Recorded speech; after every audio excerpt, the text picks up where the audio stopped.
जय हिंद। आज के इस वीडियो में आपके लिए फिर से 21 क्वेश्चंस लेकर के आए हैं और इसके पहले वाले वीडियो में हम आपके लिए क्वेश्चन छोड़े थे।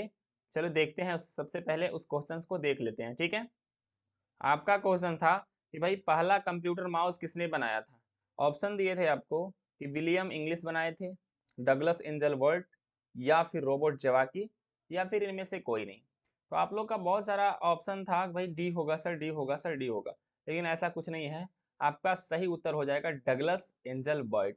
ठीक है, ध्यान रखिएगा, आपका सही उत्तर हो जाएगा डगलस। माउस का जो आविष्कार किए थे वो डगलस एंजल बर्ट जी ने किए थे। ठीक है, आगे हम लोग इस सीरीज में बढ़ते हैं।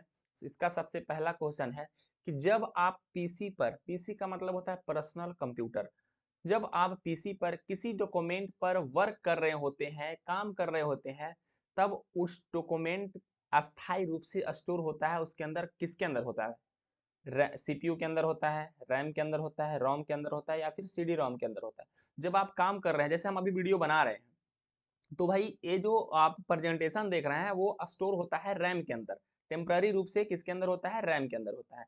और बाद में इसको हम सेव करते हैं तब चला जाता है हार्ड डिस्क के अंदर, या फिर आपके सिस्टम में लगा होगा एसएसडी तो उसके अंदर चला जाएगा। तो ध्यान रखिएगा, जब तक आप काम करते हैं तो वहां पे रैम के अंदर स्टोर होता है डेटा। क्लियर? आगे हम लोग बढ़ते हैं सेकेंड नंबर में कि भाई फ्लॉपी डिस्क किस प्रकार की मेमोरी से संबंध रखती है। तो फ्लॉपी डिस्क जो है वो एक्सटर्नल या फिर इंटरनल या फिर वोलाटाइल या फिर दोनों, एक्सटर्नल और इंटरनल दोनों। तो फ्लॉपी डिस्क जो होता है वो एक्सटर्नल मेमोरी के रूप में आपको संबंध रखती है। ठीक है, अगला हम लोग देखते हैं रैम। रैम का पूरा नाम होता है रैंडम एक्सेस मेमोरी। वो जो है किस तरह की मेमोरी है भाई? बाहरी है, सहायक है, कि भीतरी है, या फिर मुख्य मेमोरी है? देखिए ये रैम जो होता है वो मेन मेमोरी के कैटेगरी में आता है, यानी मुख्य मेमोरी के कैटेगरी में आता है आपका रैम। रैम को हम लोग वोलाटाइल मेमोरी के नाम से भी जानते हैं। ठीक है, अगला देखते हैं हम लोग। सेल फोन में, मोबाइल फोन जिसको बोलते हैं बाबू, किस प्रकार का स्टोरेज डिवाइस का उपयोग किया जाता है भाई? सेल फोन में किस प्रकार के स्टोरेज डिवाइसों के उपयोग किया जाता है? मतलब आपके मोबाइल जो फोन होता है ना, उसमें स्टोर करने के लिए किसका इस्तेमाल किया जाता है? कैश मेमोरी का, रोम का, फ्लैश का, या फिर बफर का? तो इसका सही उत्तर हो जाएगा आपका कैश मेमोरी। ठीक है, कैश मेमोरी एक अलग है, रोम रैम की तरह एक कैश मेमोरी भी है। इस सबसे आपका इसका मतलब पकड़ता ज्यादा है, तेजी से आपका वर्क करता है। तो आपके फोनमा में कौन सा मेमोरी रहता है? तो कैश मेमोरी रहता है। ठीक है, आगे हम लोग बढ़ते हैं कि सीडी को कंपैक्ट डिस्क के अलावा अन्य किस नाम से जानते हैं भाई? सीडी को कंपैक्ट डिस्क के अलावा और हम प्रोजेक्ट डिस्क के नाम से जानते हैं, ऑब्जेक्ट डिस्क के नाम से जानते हैं, ऑप्टिकल डिस्क के नाम से जानते हैं, कि सभी जानते हैं? इसका सही उत्तर हो जाएगा आपका ऑप्टिकल डिस्क। सीडी को हम लोग ऑप्टिकल डिस्क के नाम से भी जानते हैं। अगला प्रश्न आपका है कि कौन सी डिवाइस प्रोग्राम और डाटा के बीच का अंतर समझ सकती है? आपका जो कौन सा डिवाइस है जो कि प्रोग्राम और डाटा के बीच अंतर समझ सकती है? ऑप्शन हो गया मेमोरी, दूसरा हो गया इनपुट डिवाइस, तीसरा हो गया आपका आउटपुट डिवाइस, और हो गया माइक्रो प्रोसेसर। तो इसका सही उत्तर हो जाएगा आपका माइक्रो प्रोसेसर। ठीक है, जो आपके सीपीयू के अंदर लगा होता है माइक्रो प्रोसेसर, इसी को हम सीपीयू यानी कि कह सकते हैं कि पूरी कंप्यूटर का ब्रेन बोलते हैं माइक्रो प्रोसेसर को। और माइक्रो प्रोसेसर जिस सीपीयू के अंदर लगा रहता है उस पूरे सीपीयू को हम बोलते हैं कंप्यूटर का दिमाग। ठीक है, तो आपसे एक छोटा सा सवाल भी पूछेगा कि कंप्यूटर का दिमाग किसे कहते हैं, तो भाई सीपीयू को कहते हैं। अगला चलते हैं हम लोग, डिस्क को ट्रैक और सेक्टरों में विभाजित करने की प्रक्रिया को क्या कहते हैं? जो डिस्क होता है उसको हम सेक्टरों में अलग अलग विभाजित यानी बांटने की प्रक्रिया को क्या बोलते हैं? क्रैशिंग बोलते हैं, ट्रैकिंग बोलते हैं, फॉर्मेटिंग बोलते हैं, या फिर डाइसिंग बोलते हैं? इसका सही उत्तर हो जाएगा फॉर्मेटिंग। क्लियर? डिस्क को ट्रैक और सेक्टरों में विभाजित करने की प्रक्रिया को फॉर्मेटिंग बोलते हैं। अगला प्रश्न आपका है कि मदरबोर्ड के कंपोनेंट के बीच इंटरफेस किसके माध्यम से ट्रेवल होता है, यानी ट्रेवल करता है? सीपीयू के अंदर लगा रहता है मदरबोर्ड, एक सर्किट की तरह होता है, बहुत बड़ा सा होता है। तो उसके साथ जो फेरिफेरल्स, दूसरा फ्लैश मेमोरी, या फिर सीएमओएस, या फिर बस।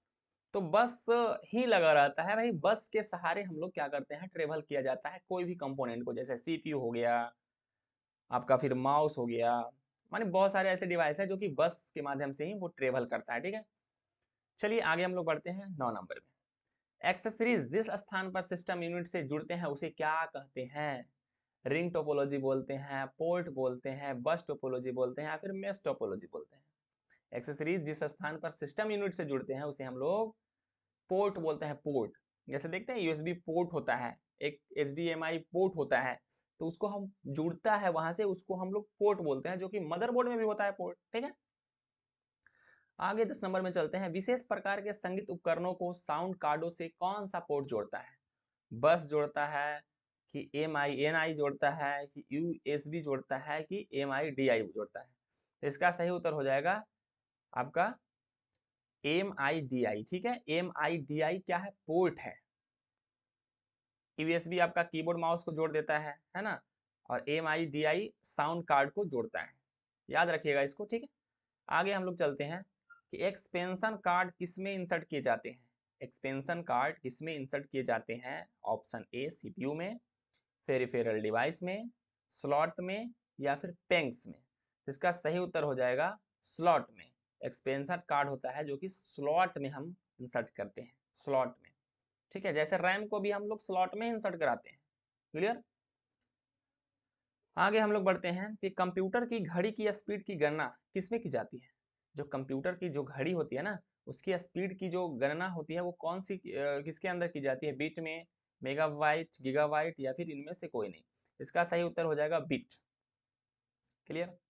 चलिए अगला प्रश्न है कि किसने बेसिक कंप्यूटर भाषा का विकास किया था? ठीक है, देखिए पहला में निकोलस बर्थ, दूसरा में जिम क्लार्क, तीसरा में निकोलस बर्थ, गलती से 2 बार टाइप हो गया है, और अगला है आपका जॉन जी कैमी। यानी कह सकते हैं कि इस ऑप्शन में 3 ही ऑप्शन है आपका, तो इसका सही उत्तर हो जाएगा जॉन जी कैमी, जो कि 1964 में आप कंप्यूटर भाषा विकास का विकास किया था, जो कि कंप्यूटर बेसिक भाषा का विकास किया था। ठीक है, अगला प्रश्न की तरफ बढ़ते हैं भाई कि निम्नलिखित में से कौन सी वैज्ञानिक कंप्यूटर भाषा है?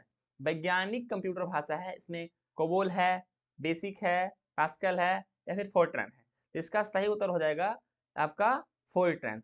फोर्ट्रन क्या है? वैज्ञानिक कंप्यूटर भाषा है। ठीक है, पूरे कंप्यूटर में फोर्ट्रन क्या है? वैज्ञानिक कंप्यूटर भाषा के रूप में जाना जाता है। अगला प्रश्न है कंप्यूटर भाषा जावा के आविष्कार कौन किए थे?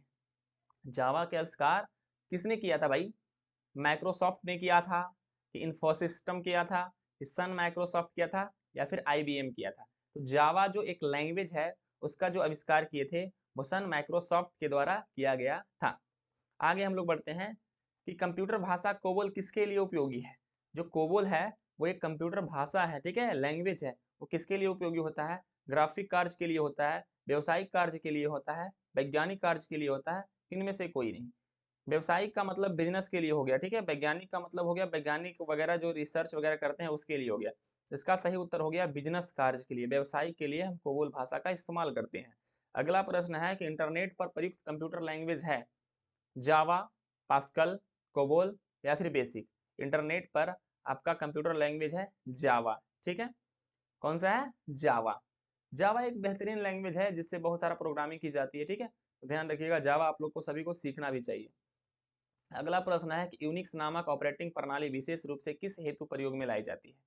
तो option laptop computer, desktop computer, super computer, या फिर वेब सर्वर? तो यूनिक्स नामक ऑपरेटिंग सिस्टम होता है वो आपका वेब सर्वर के लिए उपयोग करते हैं हम लोग। ठीक है, अगला है ऑप्शन आपका कि किस प्रोग्रामिंग लैंग्वेज को ट्रांसलेटर की जरूरत नहीं पड़ती है? मशीनी लैंग्वेज को, सी लैंग्वेज को, बेसिक, या फिर हाई लेवल लैंग्वेज को? इसका सही उत्तर हो जाएगा आपका मशीनी लैंग्वेज। ठीक है, मशीनी लैंग्वेज को आपका ट्रांसलेटर की जरूरत नहीं पड़ता है, वो डायरेक्ट मशीनी लैंग्वेज को वो आपकी कंप्यूटर क्या करता है वो समझ सकता है। ठीक है, बाकी जितने भी लैंग्वेज है आपका सी, बेसिक वगैरह, हाई लेवल लैंग्वेज, वो उनको ट्रांसलेट करने की जरूरत पड़ता है, जो कि ट्रांसलेटर का काम करता है आपका कंपाइलर। ठीक है, आगे हम लोग 20वां नंबर देखेंगे। गलती एक एल्गोरिदम है जिससे गलत परिणाम निकलते हैं, इसे क्या कहते हैं हम लोग? लॉजिकल एरर, कंपाइलर एरर, मशीनी एरर, या फिर सभी? इसका सही उत्तर हो जाएगा लॉजिकल एरर। ठीक है, अगला लास्ट में आपका है कि भाई मशीनी लैंग्वेज क्या प्रयोग करती है? इंग्लिश लैंग्वेज कोड प्रयोग करती है, न्यूमेरिकल कोड प्रयोग करती है, जावा लैंग्वेज करती है, ये सभी करती है? देखिए ये जो 21 नंबर प्रश्न है वो आपके लिए है। ठीक है, आप इसका जवाब हमें कमेंट बॉक्स में लिख करके बताइए, और जल्द आपका अगला ट्यूटोरियल आएगा तो उसमें आपका इसका आंसर हम बता देंगे। ठीक है, बस इस वीडियो में इतना ही। इसके बाद जल्द मिलते हैं इसके अगले सीरीज में, सीरीज नंबर 6। तब तक थैंक यू।